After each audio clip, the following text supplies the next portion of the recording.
الفاتحة إلى حضرة النبي المصطفى محمد صلى الله عليه وسلم ثم إلى أرواح آبائه وإخوانه من الأنبياء والمرسلين وآل كل منهم والصحابة أجمعين وتابعين لهم بإحسان إلى يوم الدين ثم إلى أرواح الأولياء والشهداء والصالحين والعلماء العاملين أينما كانوا من مشارق الأرض إلى مغاربها ثم إلى علماء شيخنا ومعلمينا الحبيب عبد الرحمن محمد زكريا وعلى شافعي هدايا كي سؤال كي يا عبد شكر الله في سيدنا وسيدنا بسم الله الحمد لله عبد الرحمن زكريا ذلك عبد شكر الله شافعي بسم الله عليه وعلى شيخ بن عبد الغني بسم الله عليه وعلى الله وسلم حسن وزيد الشيخ عبد الرحمن وغفره ويعيد علينا وبركاته وصلاته وانواره وعلومه ونفعاته في الدين والاخره وثم الى روح مؤلف هذا الكتاب الشيخ بحر الدين بدر الدين ابن جماعه الله يولد درجاته في الجنه وينفعنا باسرار انواره وعلومه ونفحاته في الدين والآخرة وعلانية الله يفتح علينا فتوح العارفين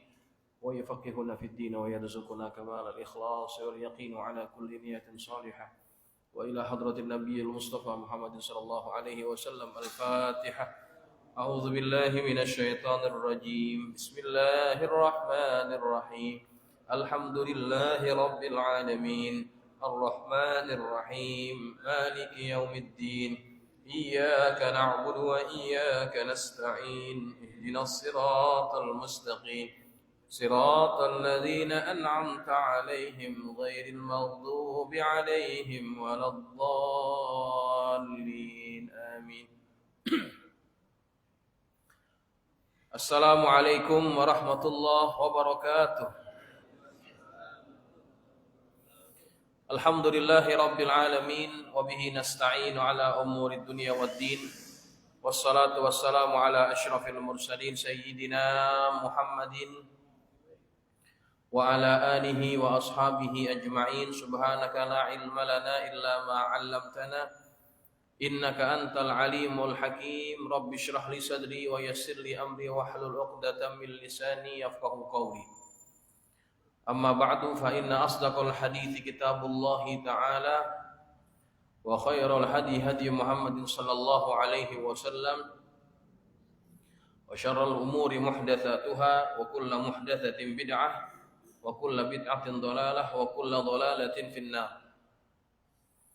Hadirin jamaah Masjid Jami An-Nur yang dirahmati Allah sekalian, puji dan syukur kita panjatkan kehadirat Allah Subhanahu wa taala yang mana hingga saat ini Allah masih jadikan kita menjadi hamba-hambanya yang beriman, dan kemudian Allah mudahkan langkah kita untuk hadir ke tempat ini dengan niat yang satu, yaitu menuntut ilmu, menghilangkan kebodohan, mencari ridha Allah Subhanahu wa taala. Semoga apa yang menjadi hajat kita Allah kabulkan dan Allah jadikan kita semua menjadi orang-orang yang senantiasa bertambah kebaikan kita dari hari ke hari disebabkan ilmu yang Allah karuniakan kepada kita. Hadirin jamaah yang dirahmati Allah, kita akan melanjutkan pengajian kitab kita, pengajian kitab Tadhkiratus Sami' wal Mutakallim. Kita masuk pada adab yang ketiga dalam adab seorang yang belajar. Bismillahirrahmanirrahim. Qala al-musannifu rahimahullahu ta'ala wa ghafara lahu wa liwalidayhi wa limasyayikhihi wa nafa'ana bi ulumihi fid dharain amin. Ats-tsalitsu an yusahhiha ma yaqra'uhu qabla hifzihi tashihan mutqinan. Adab yang ketiga bagi seorang murid, bagi seorang pelajar adalah dia memperbetulkan apa yang dia baca sebelum dia menghafalnya dengan hafalan yang mutqin. Hafalan yang mutqin itu yang mantap. yang kuat. Imma ala syekh, boleh pembetulan itu ya, membetulkan bacaan kita itu kepada syekh, au ala ghairihi mimman yu'inuh, atau ke atas yang lainnya dari orang-orang yang bisa membantu kita.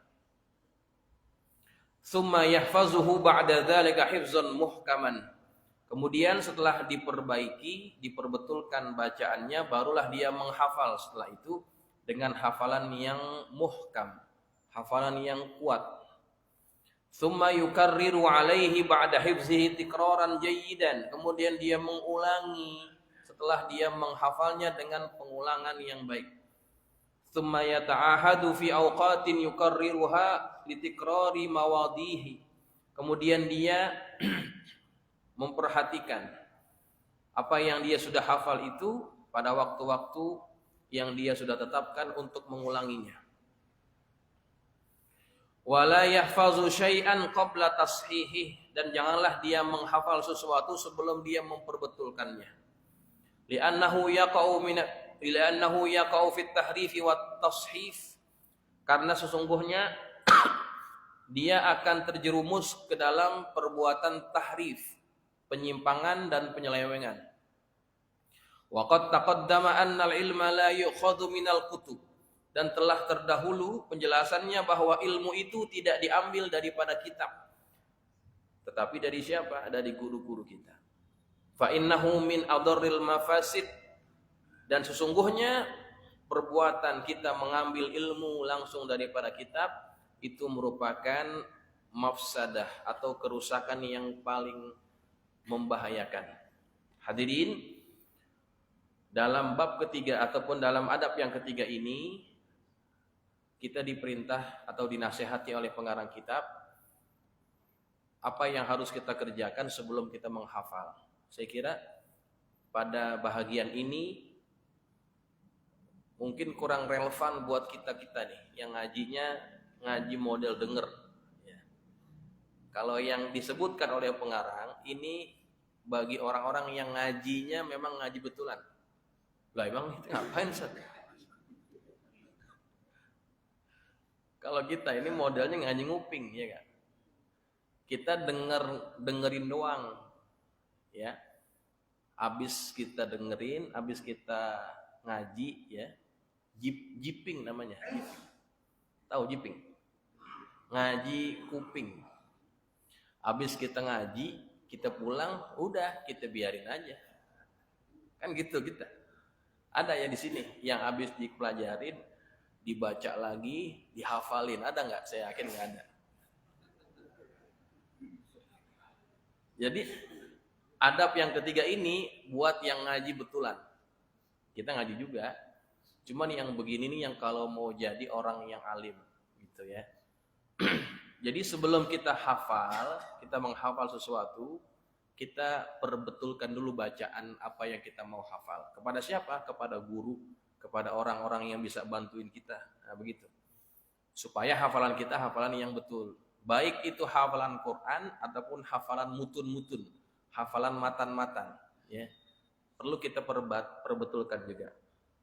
Termasuk misalkan kalau orang yang mau menghafal Quran, ya, dia akan melewati tahapan yang namanya tahsin dulu. Sebelum tahfiz, dia akan melewati tahapan tahsin dulu. Kalau sudah melewati tahsin, sudah bagus tajwidnya, makhrajnya, fasohahnya, maka kemudian barulah dia menghafal. Ya, begitu. Sebab kalau misalkan orang belum bagus bacaannya, kemudian dia menghafal, maka dia akan terjerumus kepada yang disebut penyelewengan, penyimpangan, kesalahan dan sebagainya. Baik, artinya kalau kita ingin mempelajari sesuatu memang harus bersandar kepada guru. Jangan mengambil daripada kitab langsung.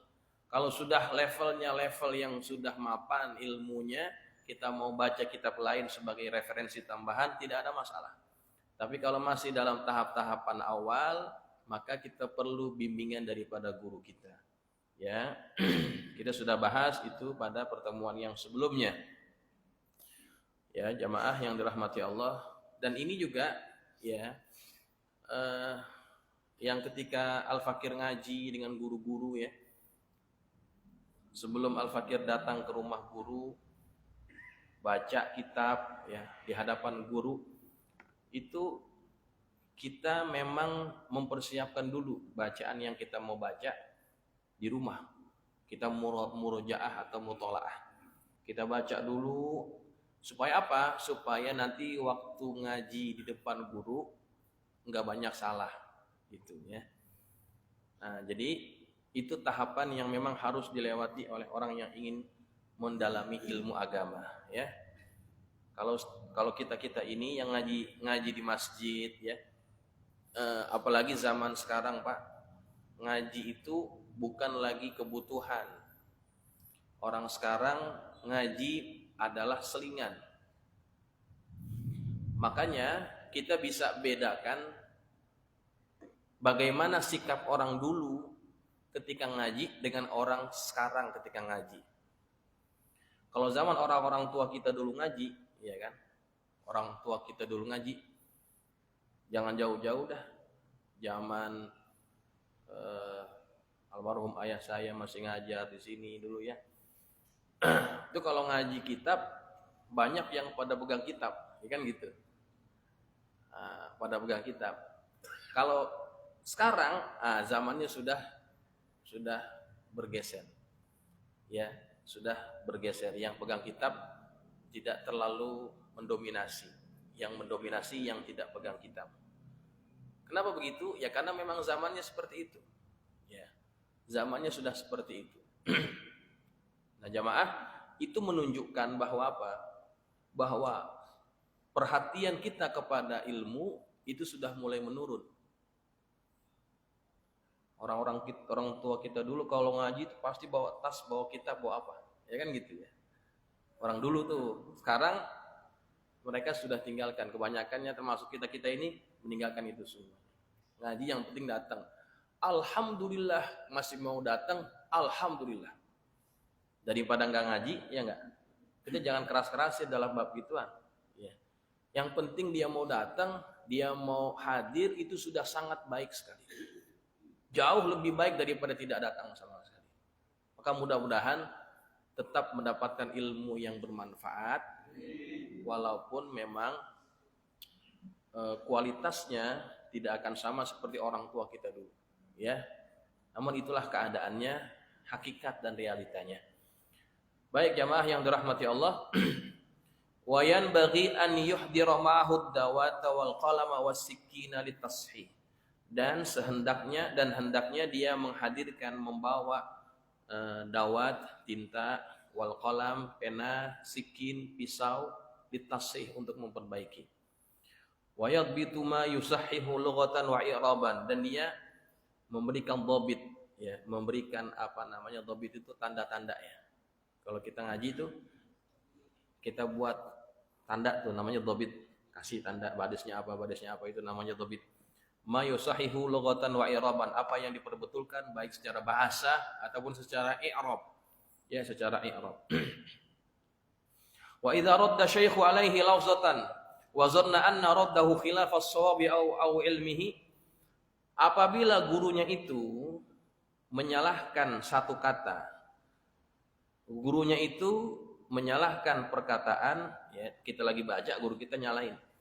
Wa zanna anna raddahu khilaf as-shawabi au ilmihi, dan dia menyangka bahwa apa yang gurunya salahkan itu bertentangan dengan yang sebenarnya. Gurunya salah sebetulnya. Ya, dia benar. Seandainya seperti itu, karrar lafzata ma'a ma qablaha liyatanabbaha laha syaikhu. Dia mengulang lagi lafaz itu sebelumnya untuk memperingatkan gurunya. Artinya kalau misalkan gurunya memperbetulkan bacaan kita, tapi yang dibetulkan itu salah menurut pandangan kita, kita ulang lagi bacaan itu biar guru kita dia sadar bahwa yang diperbetulkan itu sebetulnya salah gitu. Au yati bilafzis shawabi ala sabilil istifham, atau dia menggunakan perkataan bilafzis shawab menggunakan lafaz yang benar dengan jalan pertanyaan. Jadi kita mau mengkonfirmasi apa yang ditegur oleh guru kita itu, jangan pakai ungkapan, oh yang benar yang begini guru. Nah, yang guru bilangin salah, jangan begitu. Kita pakai perkataan yang berisi pertanyaan. Kalau begini bacanya gimana guru, misalkan gitu ya. Nah, itu adabnya. Wa rubbama waqa'a dzalika sahwan aw sabaqa lisanin li ghaflatin. Dan boleh jadi itu terjadi karena kelupaannya atau karena terpleset lidah, ya. Kadang-kadang orang ngomong, kadang-kadang dia salah sebut atau kepleset lidahnya. Li ghaflatin, karena kelalaian. Ya, makanya jangan disebut wala yaqul bal hiya kadza. Jangan kita berkata kepada guru kita ketika dia menegur dengan teguran yang salah, jangan kita katakan bal hiya kadzalika, yang sebenarnya seperti ini. Ya, jangan ngomong begitu, nantang itu namanya. Yang benar begini guru, bukan yang kayak guru ngomongin, salah. Ya. Itu namanya kata orang Betawi nyeloncongan. Kalau mau mengkonfirmasi jawabannya, kita pakai kalimat istifham. Ya. Bal yatalattafu fi tanbihi syaikh laha. Bahkan dia semestinya berlemah lembut, perlahan-lahan dalam memperingatkan gurunya. Fa in lam yatanabbah, seandainya gurunya itu tidak ingat juga, dia sudah pelan-pelan ngingetin tapi enggak ingat juga, qala, maka hendaknya dia berkata, fahal yajuzu fiha kadza, boleh enggak kalau bacanya seperti ini. Nah, begitu, ngomongnya begitu. Guru kita betulin bacaannya, barisnya begini kata guru kita. Menurut kita yang benar begini nih, ngomongnya begini. Guru kalau bacanya begini boleh enggak? Nah, nanti kita dimikir tuh, guru kita mikir, oh betul juga, ya begitu. Betul juga kata ente, bacanya betul, begitu maksudnya. Fa in raja'a asy-syaikhu ila as-shawabi fala kalam. Kalau seandainya gurunya itu kembali kepada kebenaran, artinya dia memperbaiki apa yang tadi dia ucap, oh betul yang ente bilang itu betul. Kalau dia sadar akan itu, fala kalam, kita nggak usah ngomong lagi. Wa illa, seandainya dia tidak juga sadar akan kesalahannya, taraka tahqiqaha ila majlisin akhara bitalattufin. Hendaknya dia meninggalkan tahqiqnya itu, pembetulannya itu kepada majlis yang lain dengan sopan santun. Lihtimali ayyakuna as-shawabu ma'asy-syaikhi, dan bisa berkemungkinan bahwa yang benar itu adalah gurunya, begitu ya. Wa kadzalika idza tahaqqaqa khata'u syaikhi fi jawabi mas'alatin la yafutu tahqiquhu wa la ya'suru tadarakuhu. Dan begitu juga apabila telah nyata kesalahan guru kita dalam menjawab suatu permasalahan, suatu pertanyaan yang mana itu tidak tidak susah untuk diberikan peringatan, diberikan pembetulan.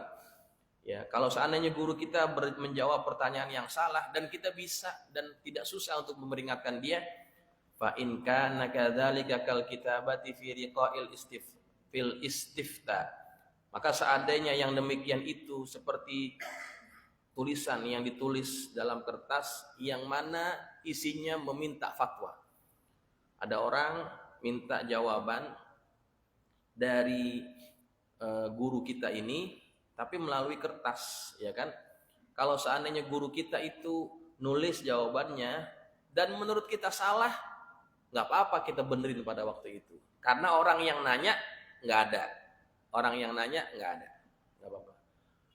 Wa kaunis sa'ili ghariban, dan keadaan orang yang bertanya itu adalah orang asing.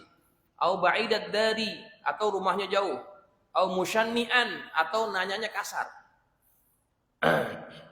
Ta'ayyana tanbihu syaikhi ala dzalika fil hal.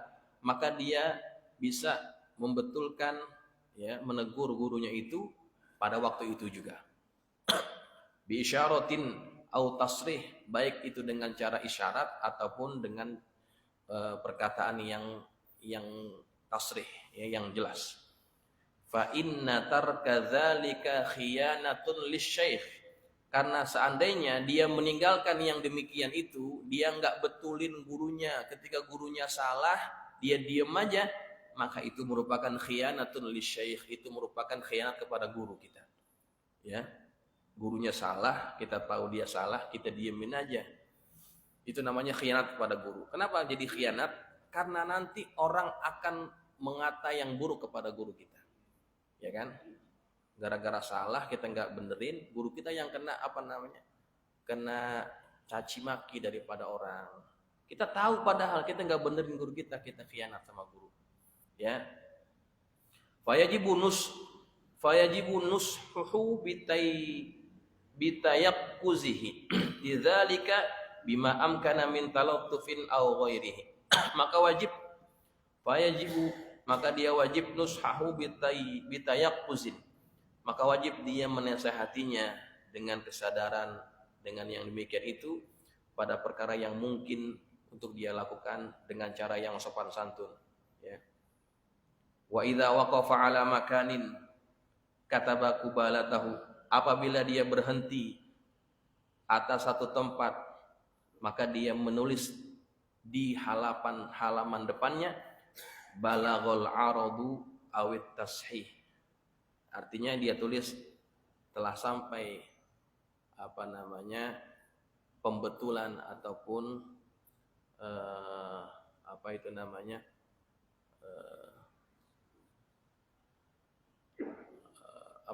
arad itu arad sih. Di situ apa terjemahannya? Koreksi, pembetulan koreksi gitu. Ditulis. Jadi maksudnya begini Pak, dalam bab ketiga ini maksudnya kalau guru kita ada yang tanya, kemudian pertanyaannya dalam kertas, dia tulis sesuatu ataupun dia jawab sesuatu, maka kita yang ada di dekat dia yang mengetahui kesalahan guru kita betulkan. Jangan sampai kita biarkan guru kita dalam keadaan salah, ya. Intinya seperti itu. Baik, kita masuk adab yang keempat. Yang ketiga ini mungkin tidak banyak persoalan. Yang keempat, ar-rabi'u, adab yang keempat, ayyubakkira bisima'il hadis. Hendaknya dia terlebih dulu juga untuk mendengarkan hadis. Ya. Wala yuhmalal istighala bihi bi'ulumihi, dan dia menyibukkan diri dengan mempelajari ilmu hadis. Wan nazari fi isnadihi wa rijalihi, dan dia mengkaji tentang isnad hadis dan juga rijal hadis, perawi hadis. Wa ma'anihi, dan juga maknanya, wa ahkamihi, dan hukum-hukumnya, wa fawaidihi, dan faedah-faedahnya, wa lughatihi, dan bahasanya, wa tawarikhihi, dan juga tarikhnya. Wa ya'tani awwalan bi sahihail Bukhari wa Muslimin, dan dia memberikan perhatian pada tahap awalnya itu dengan mempelajari dua kitab sahih, yaitu Sahih Al-Bukhari dan juga Sahih Muslim. Thumma bi baqiyatil kutubil a'lami wal usulil mu'tamadi fi hadzal sya'ni.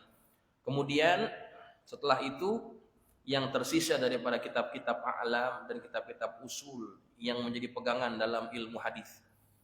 Muwatta Malikin, seperti kitab Muwatta Imam Malik, wa Sunani Ibni Dawud, dan Sunan Abi Dawud, wa Sunani Abi Dawud, Sunan Abi Dawud, wan Nasa'i, Sunan An-Nasa'i, wa Ibnu Majah, dan juga Ibnu Majah, wa Jami' Tirmidzi, wa Musnad Syafi'i, dan Musnad Asy-Syafi'i. Hadirin, ini yang keempat. Adab yang keempat kalau orang mau ngaji, ya, kata pengarang kitab, hendaknya dia bermula juga dengan mempelajari kitab-kitab hadis. Ya, awal-awal dia ngaji jangan sampai enggak ngaji kitab hadis. Di awal dulu kan, ya, pada adab yang pertama kan disuruh untuk mempelajari apa? Quran, ya kan? Mempelajari Quran, mempelajari ilmu Al-Quran dan sebagainya. Itu tahap awal. Kemudian kalau Quran dia sudah kuasai, ya, maka dia harus juga mempelajari kitab-kitab hadis dan kitab-kitab yang membahaskan tentang ilmu hadis. Ini perintah. Ini arahan daripada pengarang kitab. Kenapa perlu belajar hadis? Karena dia adalah sayap kepada ilmu agama. Kalau yang kanannya adalah Al-Quran, yang kirinya itu adalah hadis. Dua-duanya harus dipelajari. Dan yang pertama harus kita pelajari adalah kitab Sahih Muslim. Sahih Bukhari dan Sahih Muslim. Inilah kitab yang menjadi kitab utama dalam kitab hadis. Tapi kenyataannya di masyarakat jarang majelis-majelis ilmu yang dibaca di dalamnya kitab hadis, apalagi Sahih Bukhari, Sahih Muslim. Sangat jarang. Coba dilihat di Menteng Dalam dah. Kita lihat Menteng Dalam. Ada nggak masjid yang baca kitab hadis, tapi hadisnya Sahih Bukhari? Nggak ada. Paling top biasanya Mukhtarul Ahadits, Tanqihul Qaul, apalagi? Itu, apalagi? Biasanya itu kan. Tambahan biasanya Riyadhus Shalihin. Ya kan? Bagus nggak? Bagus. Tebet yang lebih luas lagi, Kecamatan Tebet. Di mana masjid yang dibaca kitab hadis Sahih Bukhari? Nggak ada. Nggak ada dibaca di situ kitab hadis Sahih Bukhari. Ya, padahal itu merupakan kitab utama dalam ilmu hadis, dalam hadis ya. Memang kalau orang ngaji kitab Sahih Bukhari itu harus orang-orang yang betul-betul niat ngaji, Pak. Betul-betul niat ngaji. Jarang sekali. Dan saya kalau diminta ngajar, ya, saya akan tanya kan kitab apa, mau bahas kitab apa. Jarang yang minta Sahih Bukhari.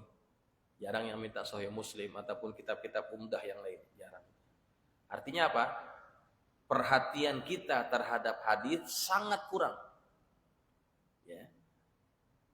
Bahkan kalau misalkan ada majelis ta'lim, kemudian dibacakan kitab hadis, ada orang yang suka nganggap remeh. Baca apa kitabnya? Riyadhus Shalihin. Riyadhus Shalihin gitu. Kitabnya apa? Arba'in. Arba'in. Diremehin tuh.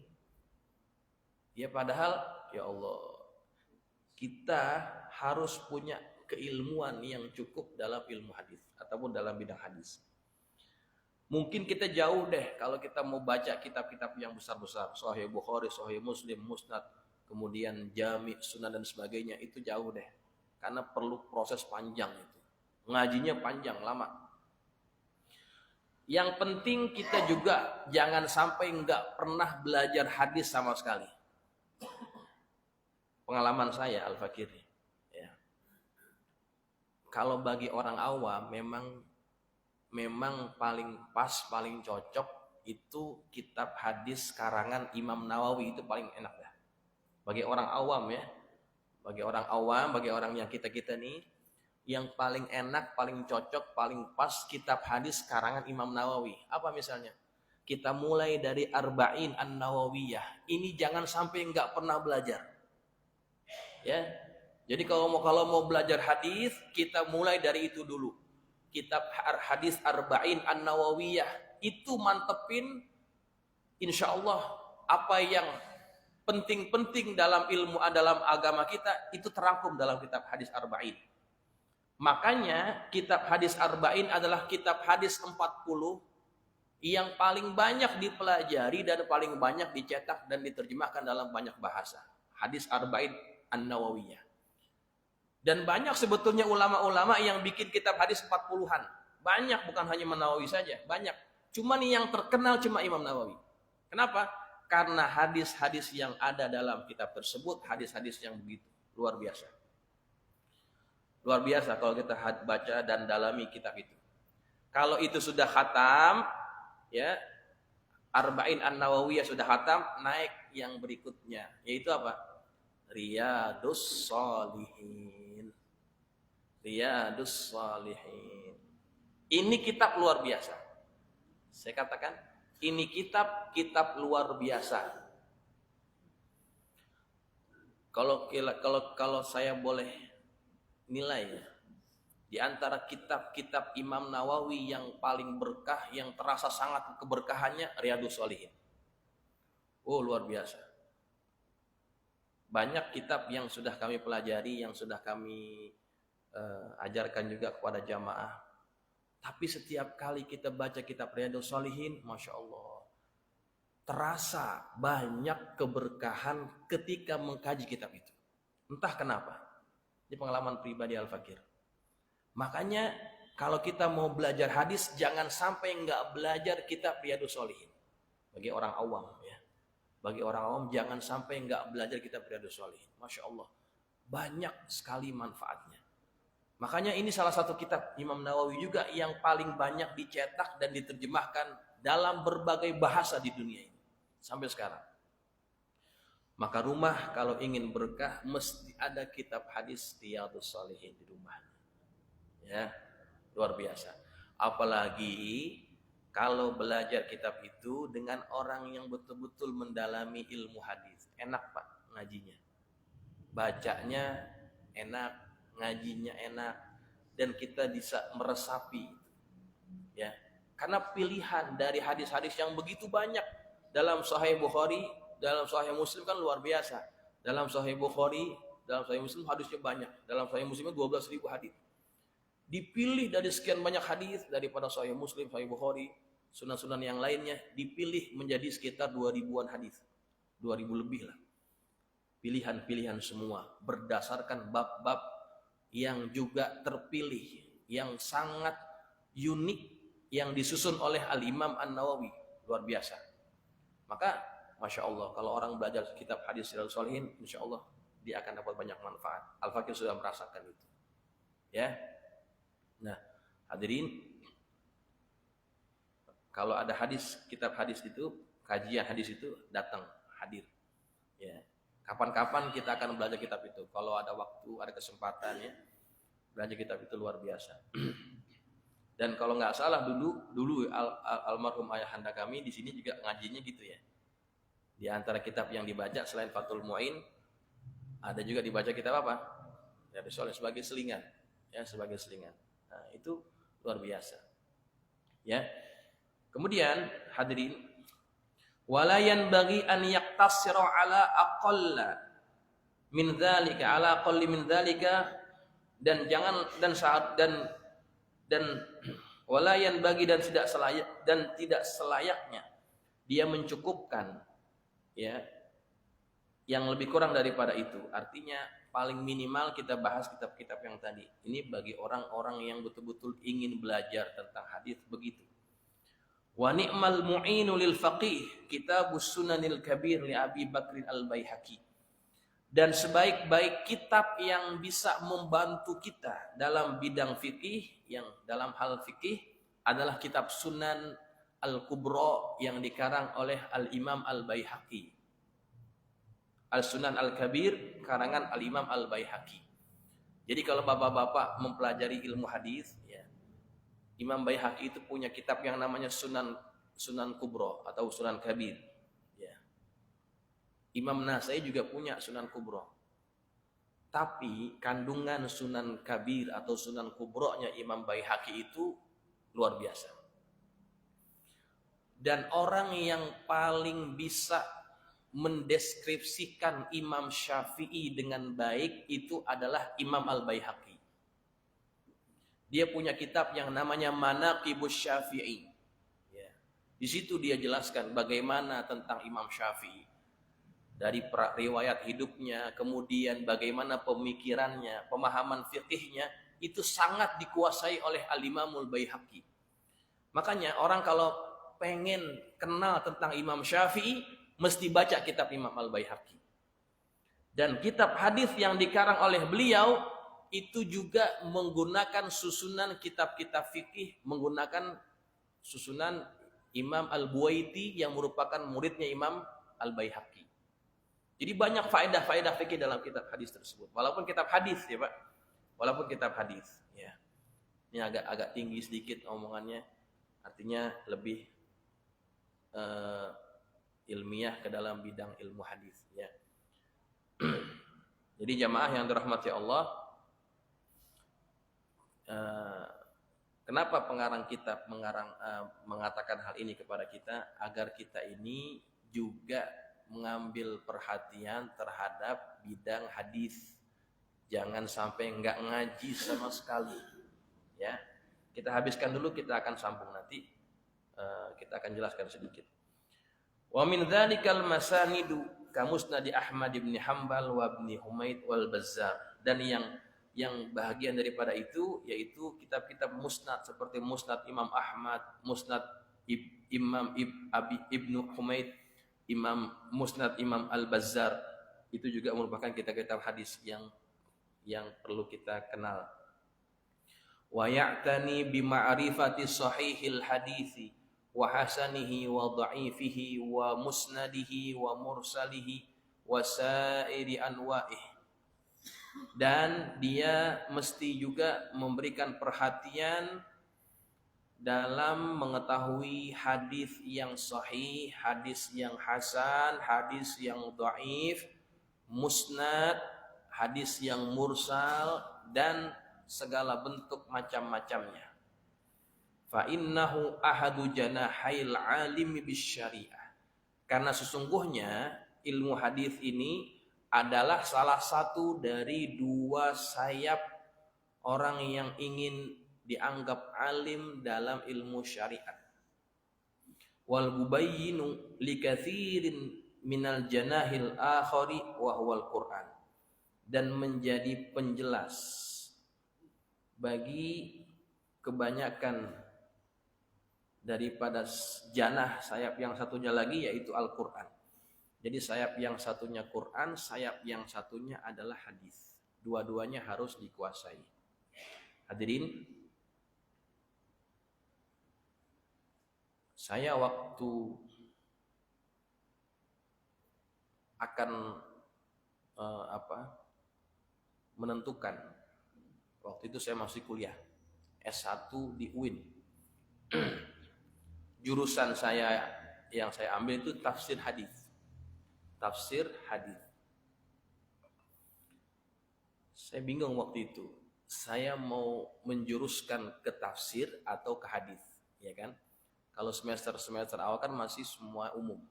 Tapi kalau sudah semester atas itu sudah mulai penjurusan. Kita mau kemana? Skripsinya mau bidang apa? Membahas apa? Saya tanya kepada waktu itu yang saya tanya ke Nasir Zain. Ini saya perlu ngambil yang mana nih?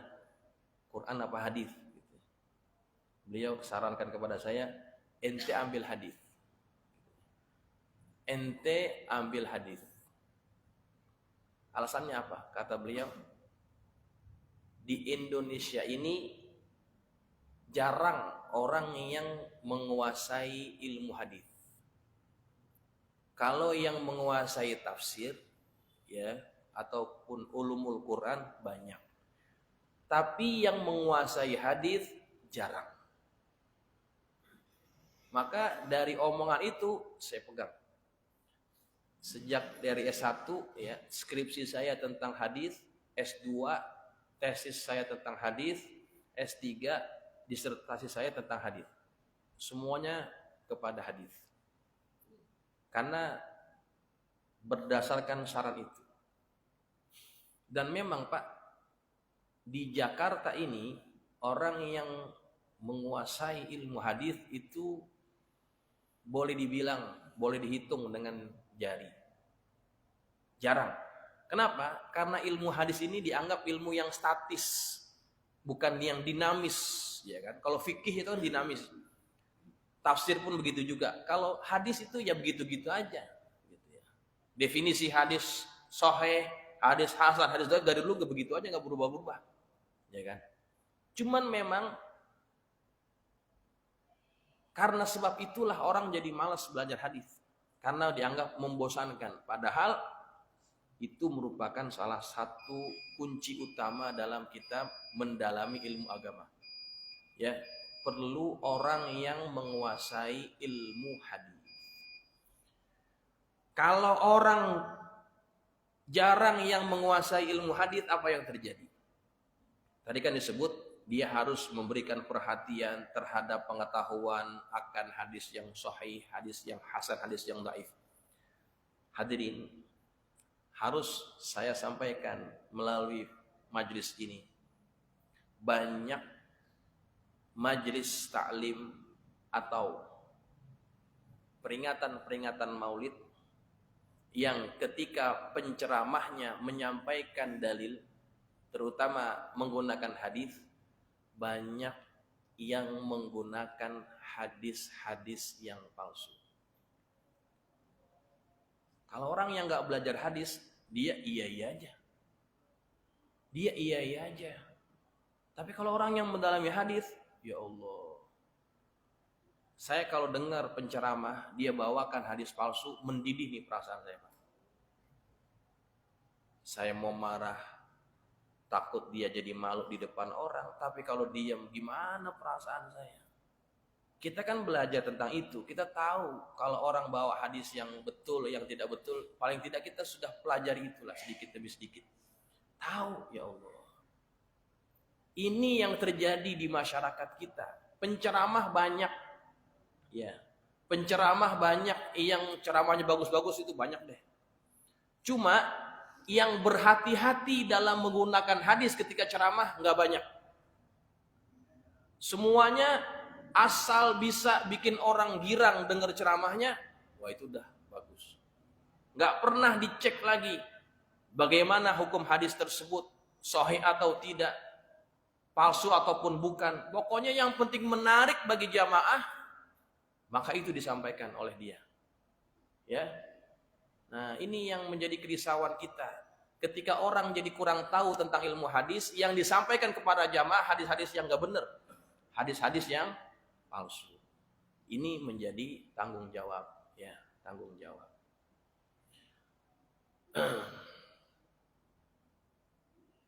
Nanti deh Pak, kalau misalkan masuk bulan Maulid, kita akan dengar itu penceramah, ya, yang dia dapat entah dari mana itu kisah, entah dari mana itu riwayat, disampaikan kepada para jamaah. Padahal hadisnya luar biasa. Saya berikan contoh berkaitan maulid ya, penutup nih sebelum kita akhiri. Pernah nggak dengar hadis yang disampaikan oleh penceramah bahwa ketika Nabi itu wafat, menjelang wafat, kemudian disampaikan oleh penceramah, Nabi itu manggil-manggil umatnya, ummati gitu kan, ummati, kan gitu. Pernah dengar nggak? Kemudian didatangkan juga riwayat tambahannya, Jibril nggak mau melihat wajah Rasulullah ketika akan dicabut. Jibril nungguin di langit. Nabi Muhammad tanya, mana Jibril? Ya, dipanggil Jibril. Kenapa kamu nggak mau datang? Kata Jibril, saya nggak tega melihat wajah kekasih saya. Kemudian Nabi tanya, bagaimana nasib umat saya nanti sepeninggal saya? Sebutin tuh kan. Akhirnya Nabi sebut terakhir sebelum dia wafat, ummati. Dengar nggak tuh? Pernah dengar nggak? Bener nggak tuh hadis? Bener nggak? Kita yang dengar penceramah kan enak dengerinnya. Apalagi dia pakai intonasi, pakai perasaan, wah kita dengernya nangis Pak. Padahal itu hadis tidak betul. Ucapan terakhir yang diucapkan oleh Nabi ketika akan wafat bukan ummati, tapi ar-rafiqil a'la ila rafiqil a'la. Ar-rafiq yang mendampingi, teman yang mendampingi yang maha agung, yang maha tinggi yaitu Allah. Nabi Muhammad memilih untuk berjumpa dengan Allah. Itu ucapan yang terakhir yang beliau wafat, yang beliau ucapkan. Bukan ummati. Dan disebutkan dalam riwayat itu, Nabi mengucapkan itu dan wafat di rumahnya Fatimah. Disebutin. Padahal Nabi wafat di mana? Di rumahnya Aisyah. Kenapa nggak disebut rumah Aisyah? Dari situ kita bisa tahu yang bikin riwayat itu orang yang nggak demen sama Aisyah. Siapa mereka? Siapa yang nggak demen sama Aisyah? Orang-orang apa? Orang-orang Syiah. Nggak kepengen tuh nama Aisyah disebut-sebut dalam hadis ketika Nabi akan wafat. Padahal jelas-jelas Nabi itu berbaring di atas pahanya Aisyah. Sampai Aisyah cerita, paha saya itu kepanasan. Seolah-olah ingin terbakar. Kenapa? Karena badan Nabi sangat panas ketika sakit, demam panasnya itu. Panas sekali. Kemudian Nabi waktu itu ingin Nabi lihat sahabatnya itu ada yang di kantongnya siwak. Nabi lihat siwaknya. Kemudian ditanya oleh sahabat, apakah kamu ingin siwak itu ya Rasulullah? Iya, saya ingin. Nabi angguk kepalanya menunjukkan Nabi ingin. Kemudian diambil siwak itu, siwaknya masih kasar, ya. Kemudian dilumatkan oleh Aisyah. Kan begitu Pak, kalau kita memakai siwak, kita lumatkan, kita lembekin, ya kan? Habis itu baru kita gunakan. Kemudian setelah lumat, setelah lembut dikasih kepada Rasulullah. Dan itulah yang menjadi saat yang sangat disukai oleh Aisyah. Kenapa? Karena air yang masuk terakhir kali di mulutnya Rasulullah adalah air ludahnya Aisyah. Tuh. Itu yang terjadi, itu yang betul. Nah jamaah, siapa yang tahu kalau hadis itu yang kita dengar bertahun-tahun? Ya, kalau itu hadis nggak benar, siapa yang tahu? Orang yang belajar hadis. Kalau orang yang nggak belajar hadis, iya aja. Termasuk nih bulan Ramadan kan banyak banget itu hadisnya. Man fariha bidukhuli Ramadan harramallahu jasadahu 'alal niran. Itu hadis berputar-putar. Diulang-ulang. Hadisnya apa itu?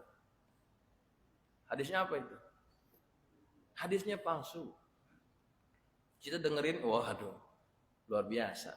Nah jamaah, kalau kita belajar hadis kita tahu tuh, mana yang benar, mana yang enggak. Terutama para penceramah, para ustadz harus mempelajari tentang itu. Sebab dia akan menyampaikan dalil kepada orang. Kalau yang disampaikan dalil yang enggak benar, apa tanggung jawabnya nanti itu? Ya, makanya jangan anggap remeh ilmu hadis ini. Ya, banyak deh kalau mau cerita tentang hadis-hadis palsu nih, luar biasa banyak. Ya. Dan itu tidak disadari oleh ustadz-ustadz kita, oleh para guru-guru yang biasa ngajar, ya. Yang penting ada di kitab dianggap betul semua, padahal enggak, ya. Padahal enggak seperti itu. Hadirin jamaah yang dirahmati Allah, mudah-mudahan apa yang kita pelajari jadi ilmu yang bermanfaat. Al-Fatihah.